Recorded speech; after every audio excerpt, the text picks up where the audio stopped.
There it is.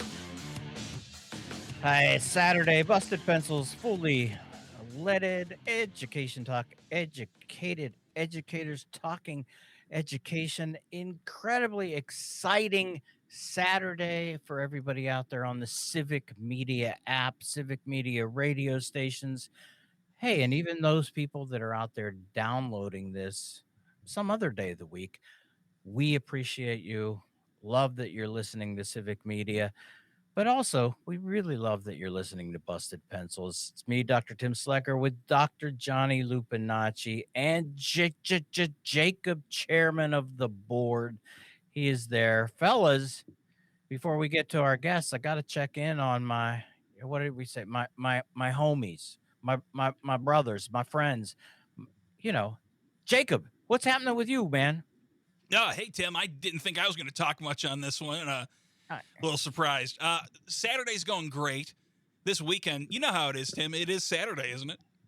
Well, it is Saturday for those people listening to this on Saturday.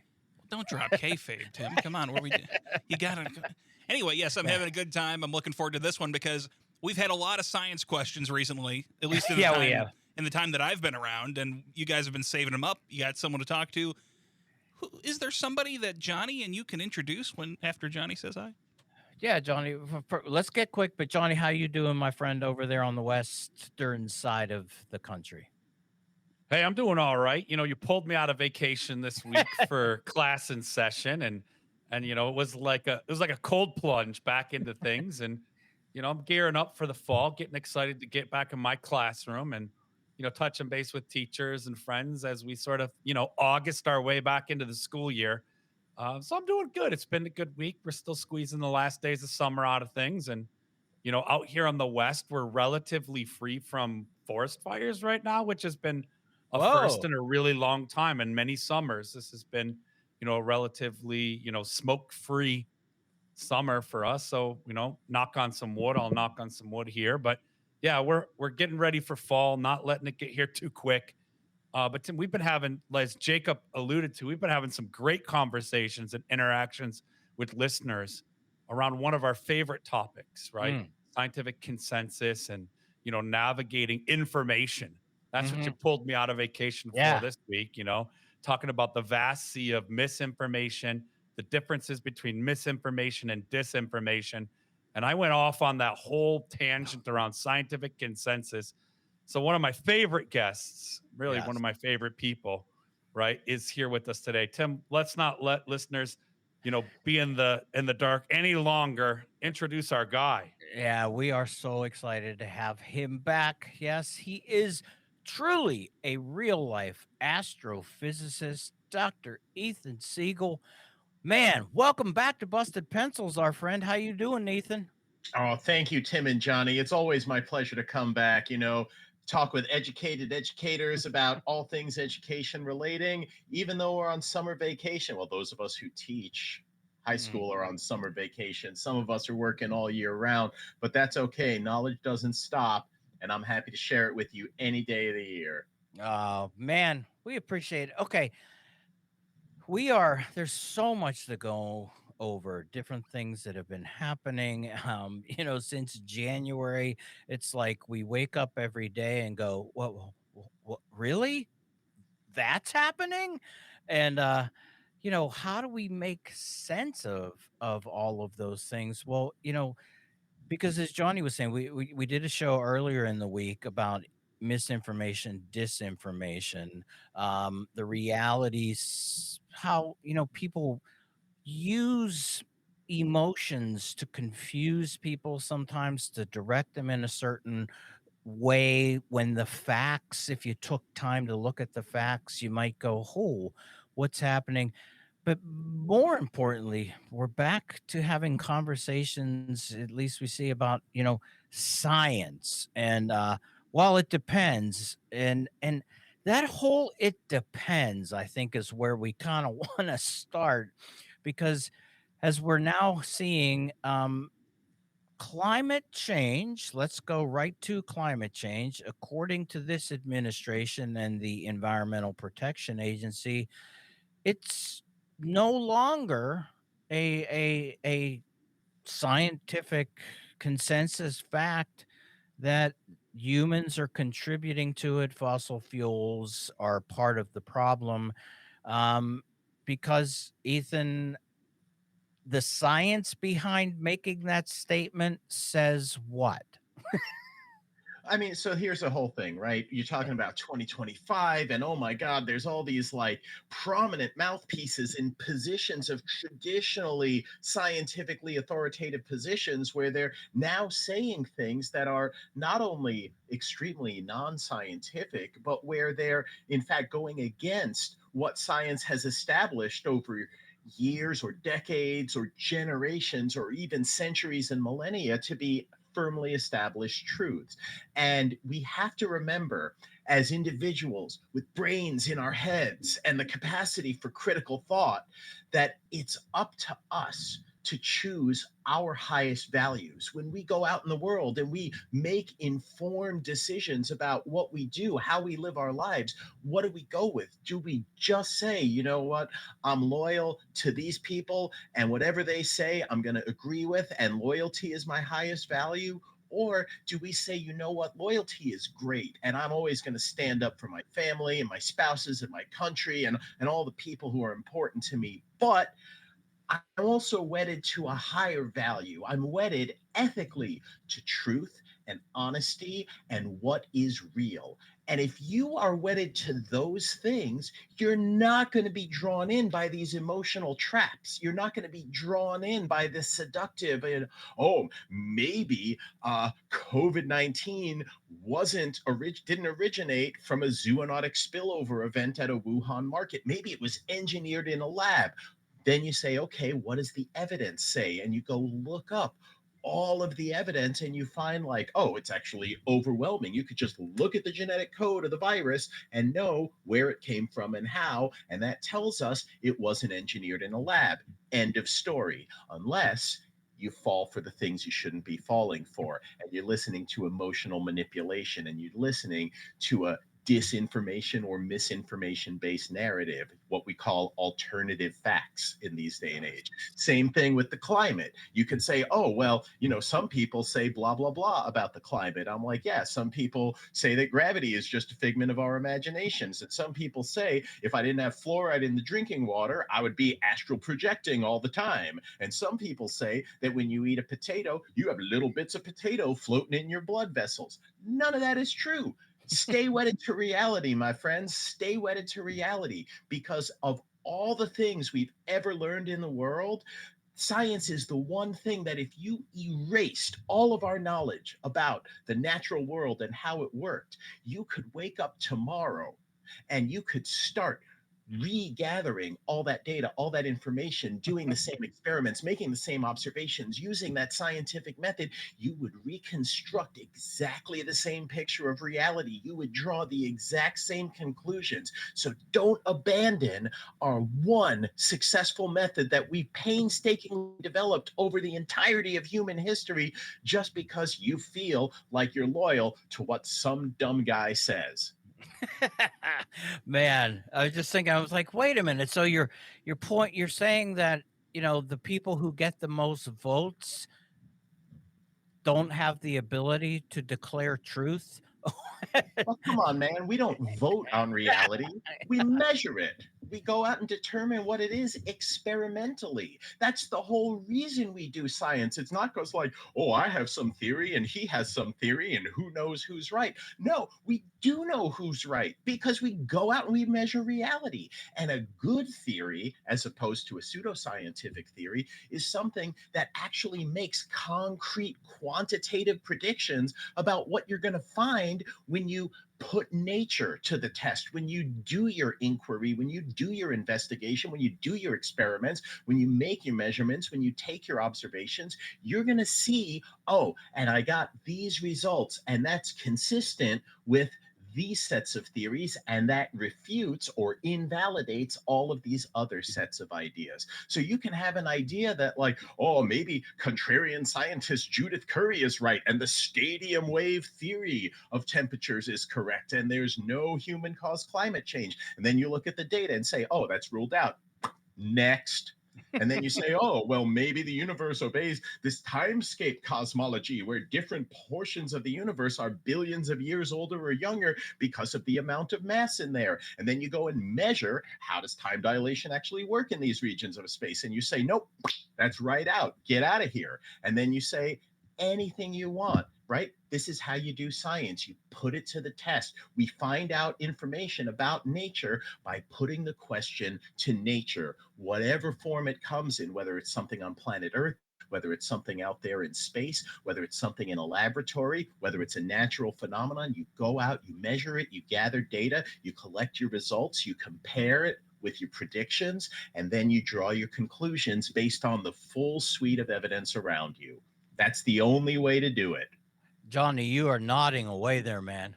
Well, I love this because also what Ethan's explaining for us listeners is, the scientific method. And then the part I'd add to that is the great thing is that it's not just one person who does this. The method itself allows for then several scientists to say, "Hey, that's interesting. Let me run that experiment. Let me replicate that and see what my results are." And that's how we sort of build towards this thing called scientific consensus, where, a large group of people, a mass of scientists, highly qualified experts, run those experiments and then say to us, maybe the day to day decision makers, here's your reality. Here's some information you can apply to your decision making. And it's not for just one person. Maybe it starts with one unique scientific experiment, but then replicated. And so we have like diverse perspectives and even diverse disciplines. It's like different kinds of scientists who bring their expert lens, to that information. So I'm a big fan of this, obviously, like love the guest, but also love the topic, right? But, as Ethan said, like we've been doing this for a really, really long time. And maybe sometimes a scientist might not be right because the scientific process helps flush that out. So we ask questions, we put those questions to the test, and then we lean on those experts around the world. But this is kind of like Ethan, you mentioned it's 2025, and we are in these moments too where someone might say, "Well, I don't trust." I think I brought this up on the show recently. Like I've Yeah. noticed an erosion of trust. Yeah. And so I just thought, like, we're winding down on the first segment, so it'll probably carry us over into the next one. But, listener out there, and even myself, as I'm teaching about the importance of trust in my classroom, I want to kind of have a conversation about, where we can build trust amongst conversations and communities and include science in that. Because to me, it's always been such an important aspect. Truth and trust go hand in hand when we get Yeah. back.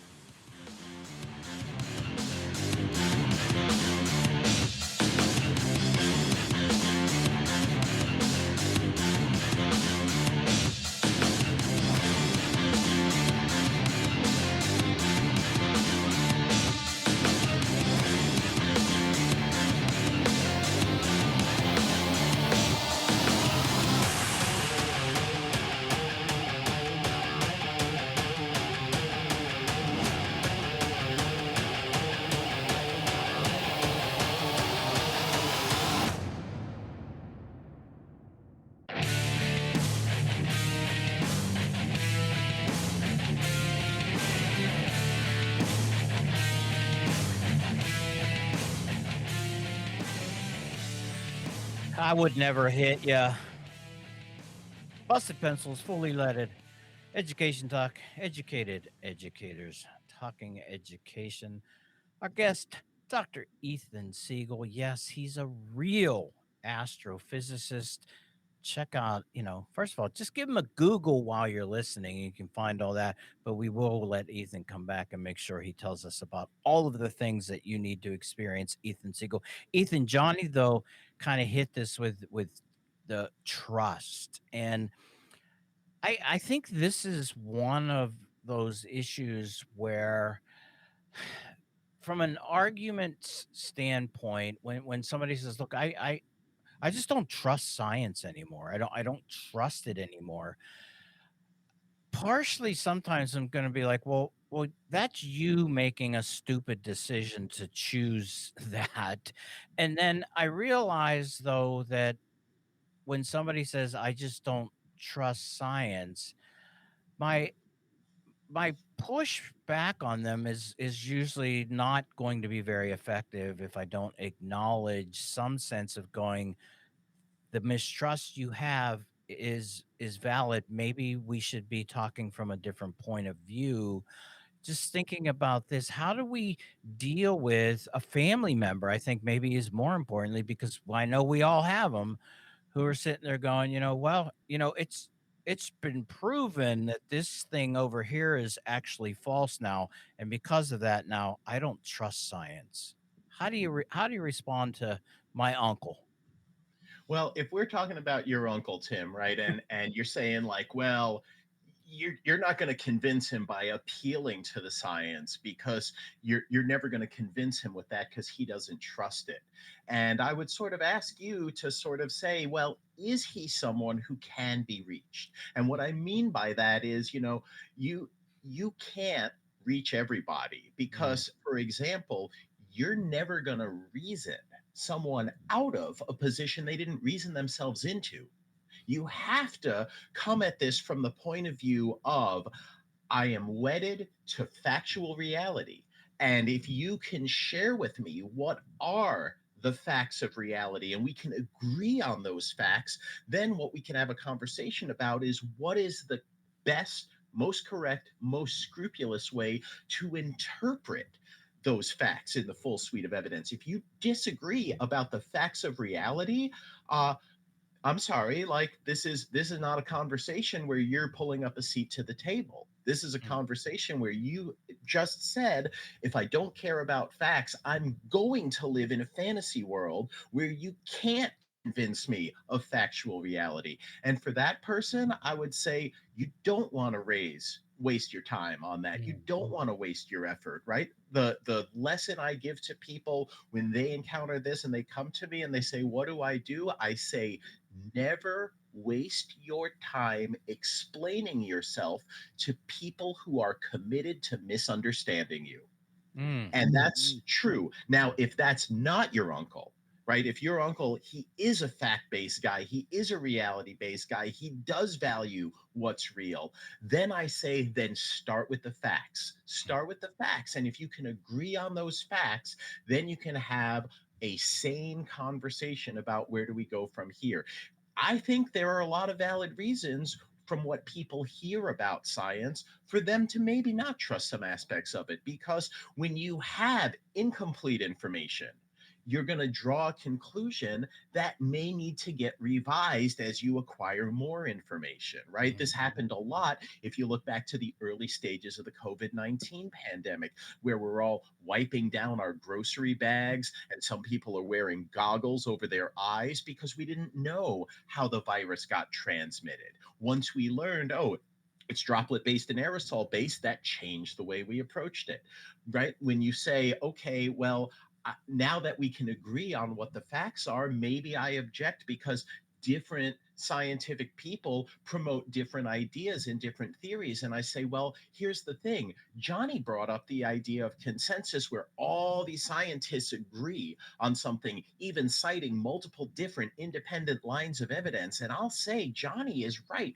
When we have that, when we have, all the evidence, even from these disparate looking fields, all point to the same conclusion, it gets harder and harder to escape it. Contrast that with something like quantum mechanics. If you go and ask a room full of theoretical physicists like me, what's the correct interpretation of quantum mechanics, you're not going to get a consensus answer mm, because there is more than one correct interpretation. There's more than one interpretation that agrees with all the data.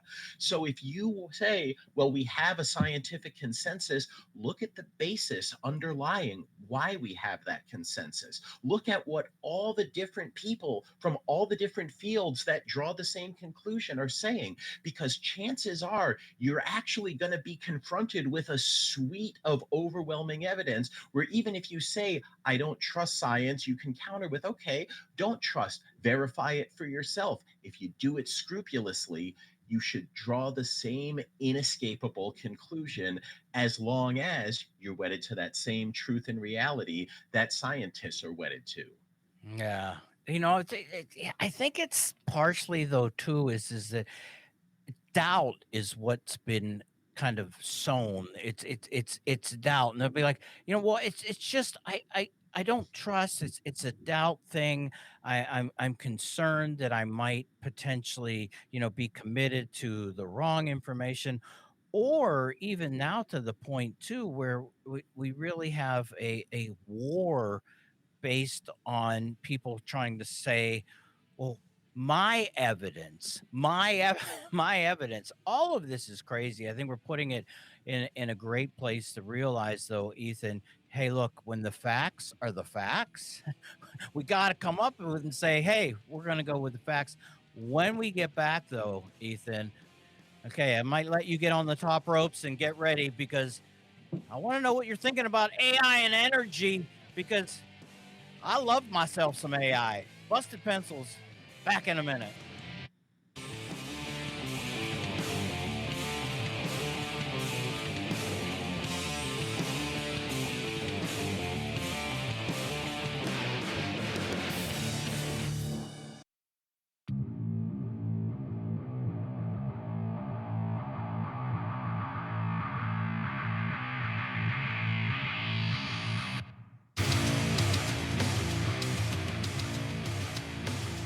Oh, man, going quickly. Busted Pencils, fully leaded education talk, educated educators talking education. Our guest, our friend, Dr. Ethan Siegel, astrophysicist. Yeah, one of those people. And when you have time, he can talk to you about alternative realities, just not today, because or alternative universes, alternative realities. Because I feel like sometimes, yeah, there truly is like I live in my reality over here, you live in your reality over here, and I'm perfectly happy with the way I'm living my life. Johnny, you make fun of me all the time for being a paying member of the congregation of AI. I feel like sometimes I need to find an AI confessional to potentially lay out there some of my issues. But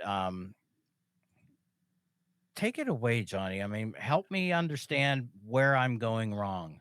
Well, Tim, and we won't bug Ethan with too much of this because I think I want us to be good hosts too, and give some time to check in with our guy and say, hey, what have you been up to? Because Yeah, yeah. I've been listening to Starts with the Bang and reading Ethan's stuff, and I'm curious about habitable planets and all the cool stuff happening Oh, in science but right I would now. be so chagrined if I came on Busted Pencils and I didn't give you both full reign to rant about Yeah, what you're see, most upset about at this moment in But time. and this is one of those things. So we're gonna hog some space right now. Tim and I go back and forth over AI over a number of reasons, but we've come to a common ground on understanding how this tool might be a complement to our classrooms and learning environment, and even folks out there listening to their careers, to the craft or the commitment they have to being the best at whatever it is.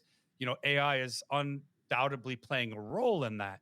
And over the past couple of weeks, we've gone back and forth on this. And one of the things that's come up, Ethan, related to science is, always been in the back of sort of my, I don't know what to call it. One of my calls to education as a scientist is the health of our environment, our healthy relationships as a community, and how truly dependent and interdependent we are on the natural world, and how important that is. And we might make some jokes about it, but obviously politically right now, it's not a high priority, and it's almost become, everyday commonplace to just to just be like, okay, sustainability, okay, the Earth's, carrying capacity to sustain technological growth at the rate it's going, might be problematic. People laugh, say that's a crazy guy over there. talking about this crazy stuff related to climate change or whatever it is. But, it's come up and you hear in the conversations around AI, our dependency on technology as a civilization, if we could call it that, or, our humanness on the planet. And I had brought up, but Tim, what about the environment's capacity to sustain these technologies? And listeners know I didn't have a lot of evidence with me on that. So I've been doing some digging recently, but I thought it might be a little bit of a topic because if it's coming up in my life, it's probably coming up in listeners' lives too. When this AI stuff is coming so fast, and the rate at which technology is, and computers, high computing chips and whatnot are integrated into our everyday life. I just wondered, like, there has to be scientists asking, saying things about our ability as a planet, where energy comes from, or how we're cooling these supercomputers. It just doesn't happen because we snapped our fingers and technology is advanced. So I was wondering sort of your thoughts as a scientist, but also as someone with their, fingers on the pulse of, communicating scientific fact out into these conversations. And maybe you can help Tim and I make a little more sense of, yeah, but Tim, the environment can't sustain this. Okay, I mean, so there's a lot to unpack here, right? So Yeah. you're like, okay, I hate AI, he loves AI, who's right? And the Yeah. answer is, well, for some applications, you're both right. For example, if I'm asking an AI about a topic that I have very little experience or knowledge about, but that I know the training data for this AI is rich in, then the AI is probably going to give me a good result when I query it, right? If I say, like, hey, AI, I have like these sets of medical symptoms, what could it be? It might actually tell me something that goes way beyond my knowledge for what I suspect I might have. But I'd still want to go to a doctor to verify, oh, let's figure out if this is what you actually have, because I don't want to self diagnose with something that isn't going to be correct and isn't going to help me. If I say, like, oh, I don't know that much about economics, but I want to know what are the economic projections of this thing, and I know the AI has been trained on that data, it can do a very good job. On the other hand, if I start asking AI questions about, like, hey, I have these ideas in fundamental physics, and even though I don't know any math and I can't do any physics for myself, I want you to tell me, like, would this be a theory of everything? Could this take all of physics beyond the known, right? This is example of what people are calling vibe physics and what I call AI slop, because you are just getting a whole boatload of nonsense where the AI, being a large language model chatbot, is just feeding you everything it can to keep you engaged with it. So there's good uses of AI, there's bad uses of AI, there's plenty of misinformation you can get from using AI. But as far as the environment goes, look, it's a computationally intensive thing, just like Bitcoin or any blockchain technology is. It's computationally intensive.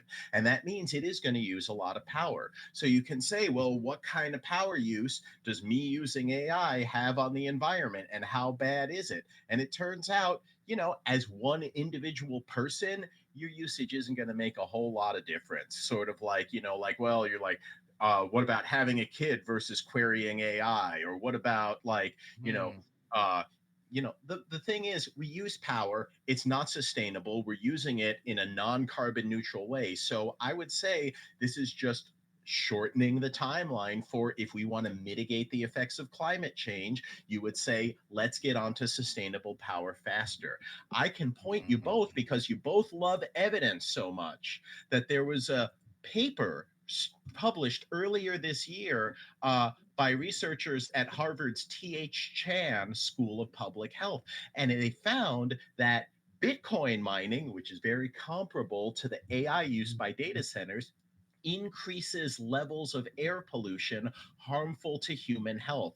They estimated that if you took about 25 Bitcoin mines, that produces as much pollution as the entire city of Los Angeles. And it turns out that this is not really like isolated to where you are. They estimated that 2 million Americans are exposed to higher levels of the 2.5 millimeter particles. That's what you used to wear the N95 masks to protect against before COVID came, where people in New York, the Houston, Austin metro area, Northeast Texas, and the border of where Illinois meets Kentucky as where the biggest extra exposure to these particulates were. They also found that if you have a Bitcoin mine in one state, it might use electricity from a power plant in another state, and the burning of fossil fuels could result in higher levels of these particulates in yet other states. So even if you're not talking about, oh, long-term environment, climate change, right? Air pollution matters. You breathe that. That's what Mhm. gives you COPD and lung cancer. So, yeah, the pollution is a real problem. But like many things, is it the most pressing problem? Or are we going to bury our heads in the sand about it because maybe it's more important to fight genocide or fascism or just teach people to care about what's true? Right? We Ah, can't do it all. So I think it's a problem. I don't think it's the biggest problem associated with AI. I think the fact that people are falling for flimsy information or misinformation or disinformation because it was just served to them and it was easy to get is a much bigger problem than, oh no, now that AI is here, the pollution game is over. Like, come on, man. We still didn't fix the underlying cause of climate change, which yeah. is where we get our energy from. Well, and yeah, and that man, we got to get you on for a whole other show on that because I definitely want you to tell us what you've been doing. But the whole idea of, where are we getting our energy? It's like we're not allowed to have that conversation. And it's so frustrating now to hear, the current administration, and this goes for either administration, is that I get in and go, here's the energy we like. The energy we like is now the only energy you can get, the energy you like, you're not allowed to get that energy. And the reality here is that, hey, we need to be understanding, researching, and developing and looking at all of these ways to produce energy. The idea that wind and solar now has, quote, been defunded makes no sense in a world that needs energy. In that sense, we've got a whole bunch. Ethan, though, what have you been up to? Starts with a bang, all of those things.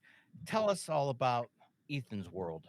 What's going on in the world of Ethan? Well, I can let you know that earlier this year, I had a series of interviews published with Big Think. Those are available for streaming wherever you can get YouTube. They're fantastic. I talk about the beginning of the universe and how far beyond the Big Bang we've gone.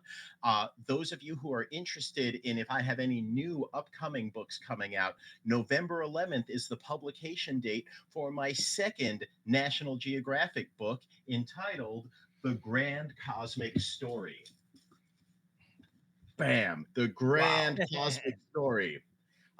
And it tells the whole history of the universe from before the Big Bang to the present day and gives us several different paths we might take into the future, where every time you turn the page, you get a new illustration, new stats about the universe at this time, a story about what's happening right now, and you come forward 100 million years with every turn of the page. So you start before the Big Bang, you come up to the present day 13.8 billion years later, and then off into the future. How's it going to end? What's going to become of us? And what will happen to the rest of the universe in the far future, long after we're gone? It was a pleasure to get to write it. I was in collaboration with Mark Garlick and John Lomberg as illustrators, and it was designed by Will Lidwell. And I'm so excited to share that with all of you. And for those of you who are like, no, no, no, I like it simpler, I've got something for you to look forward to. My first children's book was called The Littlest Girl Yeah. Goes Inside an Atom.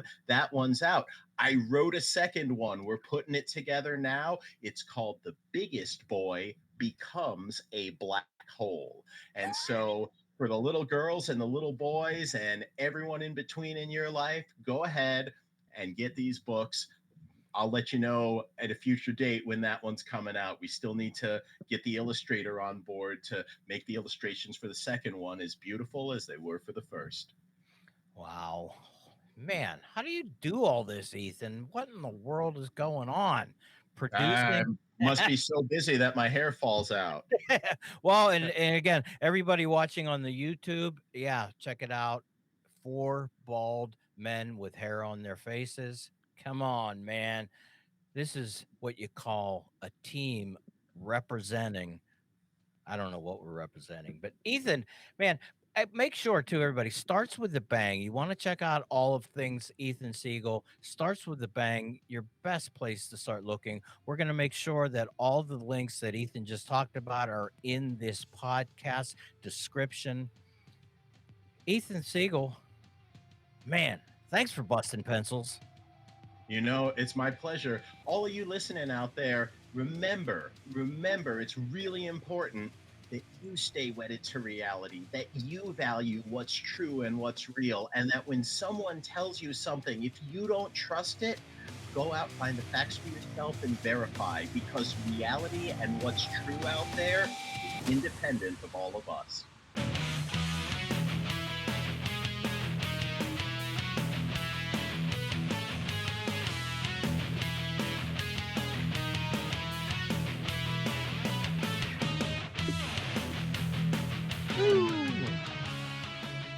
Busted pencils, fully leaded. Education talk, educated educators talking education. Dr. Johnny Lupinacci, chairman of the board, Jacob, Woo! and me, Dr. Tim Slecker. Loved our last guest, Dr. Ethan Siegel, astrophysicist, laying so much on us, Johnny. But at the same time, I think what is profound with Ethan is that what he delivers with such passion and depth is actually a very, sometimes a simplicity in understanding that he brings to these things. And when we're talking about, yeah, what's it mean to have a scientific consensus? I think one of the things that I really heard in that conversation today is that within the consensus, there are scientists who are still maybe arguing some stuff. You Well, know, that's the beauty yeah, of it, Tim. right. When you imagine it, maybe us, digesting it on a podcast or watching a YouTube video, or maybe you're in a course, you're a college student, or even a high school or middle school student. You get bits of information that have already gone through so many levels of discussion, deliberation, testing, you know, uh, healthy argumentation. That's the beauty of scientific consensus, of peer review, right? Is that idea of there are hypotheses, like there are questions posed and say, what if this isn't true and this other thing is real? Let's test it out and see. And so it's really important, I think, to preserve that scientific method, that process, and to see the value in the scientific consensus. This isn't just the voice that's the loudest or the most popular, or has the most funding behind it. It's experiments that have been replicated by thousands and thousands of scientists from different disciplinary fields, Mm. right? So when we say scientific consensus, we say sort of like it's been tested and it's continuing to be tested, because certainly things we thought were real in the past, science has disproved, right? And we Mhm. talked about like the Human Genome Project, debunking racism. Ethan himself's come on and talked about gender identities, Right. and the idea that there's only male or female gender identities is not in line with science. Mhm. And that's not political. That's not like a conservative view or a liberal view. That's sort of like scientific consensus shows us that, the science, the genetics, the biology of these things is far more complex. And that's the beauty of science, is like some scientist, right, expert, does that work, and several other experts replicate those experiments, right, and come up with findings. And then they compare those findings. And it's a process that not just you and I and Ethan, or people, that so-called identify as educated, have value, and that the general world holds value in. And that's a really important thing, I think, to remember. What I love, Tim, about this, and listeners, I think you could probably relate, is Ethan also reminds us of the importance of our humility, no matter Mm. how expert we are, to connect on that human level, to have conversations, to be real, to invest in trust in one another, right? And to have humility, like, hey, we're experts in some things. Educated educators talk at education, but I don't go tell my car mechanic how to fix my car, right? And I'm pretty handy with a car. But I love his example. Like, AI can help a guy like me maybe narrow down some things Mm-hmm. and feel confident going in and saying, hey, I have these kinds of problems with my car. I think it might be. But then the humility I have to say, hey, there's an expert who's going to do some repair. I can extend that out there, whether it's an issue you have at home with plumbing, you kind of can do some AI work or some YouTubing, but have some humility and call a plumber, right? Yeah. Just same thing when we're getting ready to head back into a classroom. Our highly qualified teachers and school leaders out there, right? They're experts in education and teaching children to read, teaching mathematics. I'm not saying just blindly trust whatever they're doing in classrooms, but have some humility, right? Understand that they're experts on curriculum, experts on recognizing the strengths in your child, their diverse learning, and partner with them. I love that Ethan brings that, right? He's real, he's down to earth, he's an everyday guy who knows a whole lot about science and then shares that gift with humility. So I Mm. love having him on. I love it's a gift to all of our listeners. It's certainly a gift to you and I, Tim. Just love these shows where we get to have Dr. Ethan Siegel. Yeah. Well, speaking of AI, I tried to get it to tell me that I didn't need a new hot water heater. It said, "Hey Tim, call a plumber." Yeah. And now it's time for your moment of zen.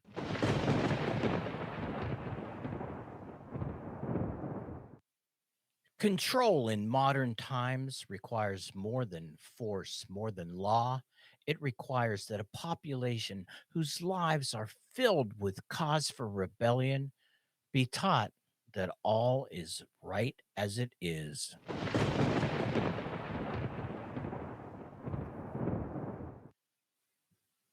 Now here we go, dropping science, dropping it all over, riding around the town like I'm riding in my Range Rover. Oh wait, that's a Beastie Boys song. This is Busted Pencils. Thanks for listening today, and remember to grab great podcasts chock full of fully loaded education talk on Apple Podcasts, Spotify, or wherever it is that you find your podcasts. Of course, you can always find us at the Civic Media website or on bustedpencils.com. Hey, and don't you dare be late for next Saturday. But all week long, make sure you catch Class and Sessions on Wednesday and find us on Fridays for Producer Jacob's Choice.